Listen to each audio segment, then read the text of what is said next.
Ассаламу алейкум қыздар. Динараның асханасына қош келдіңіздер. Сіздермен бірге шөбереке дайындайтын боламын. Ол үшін маған лайк басып, тіркелуді ұмытпаңыздар. Картошкамызды ашып, осылай 4-5 қылып тураймыз.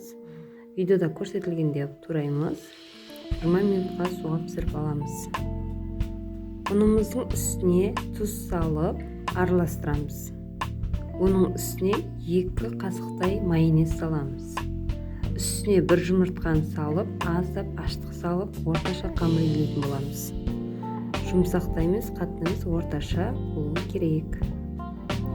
Дайын болған қамырымызды 15 минутқа тұндыра қоямыз.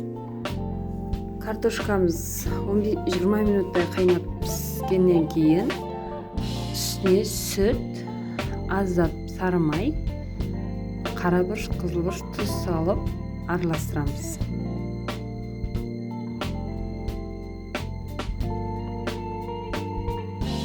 Массамыз дайын болды. Тынған қамырымызды жайып бастаймыз. Жайып болғаннан кейін қамырымызды осындай дөңгелек болсын, или тарелкаменен өзіңізге ұнаған формамен кессеңіз де болады. Мен осылай істедім. Тарелкаменен 4 үлкен 4 шөбереке шығардым.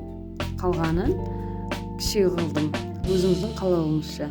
Дайын болған массамызды үстіне салып, түйдім, үстін вилкаменен басып шықтым.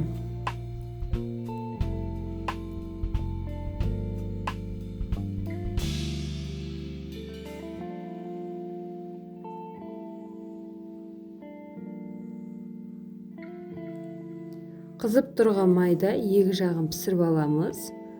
Өте әдемі болады. Оңай дайындалатын болады. Міндетті түрде дайындап көріңіздер. Сіздерге кеңес берем, дайындап көріңіздер. Келесі видеода қандай рецепт күтесіздер? Төмен комментарияға жазып қойыңыздар.